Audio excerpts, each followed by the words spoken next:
McDonald's certainly sounds like a big boring company, and I can understand that, but it's actually a really amazing business model. And what they've done over the last 12 months, 2 years, is moved to a much more heavily franchised business model.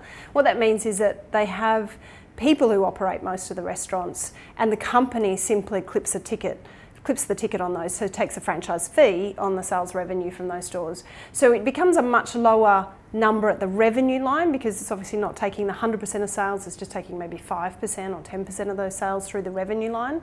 But then it doesn't have any of the costs of running the restaurants, it's actually letting the franchisees do that. So the margin that you make on that franchise fee could be 80 or 90%, not 15% if it's a restaurant that you're running yourself. So that mix shift in the business has created this very high cash flow, very defensive business model. But the thing that really attracts us to McDonald's today is that we have a really obvious and proven track record inside the business in what they've done in meeting the consumer where the consumer is today. And when I say that, if you looked at their UK business, their Australian business, their Canadian business, so really big businesses for McDonald's outside of the US, and they account for about 40% of its operating profits, those businesses have really changed what they deliver to consumers over the last few years, and what they call it experience of the future. But it's really about saying, what do consumers define as convenience today? Well, it's being able to order on your mobile phone, it's being able to get the product delivered to you at home, it's all those different things that are really driven by the digital world that we live in.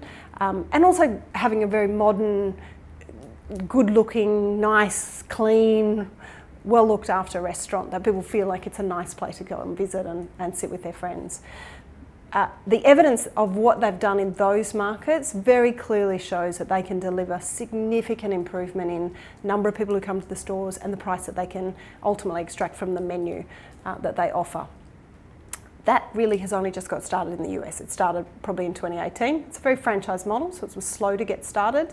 But if you think about the next 3 years and then bringing that experience of the future to the US, which is another 40% of their business, there is this huge modernisation program going on inside McDonald's that we think will be a lovely tailwind to the earnings expectations of the business. So I'm not going to tell you it's a multi-double-digit crazy expectation on earnings, but with the cash flows they generate, we think the company can easily deliver you sort of 10% per annum compound earnings, which, you know, for us is, you know, at the right price, that's an incredibly attractive opportunity when you've got really strong cash flows supporting it.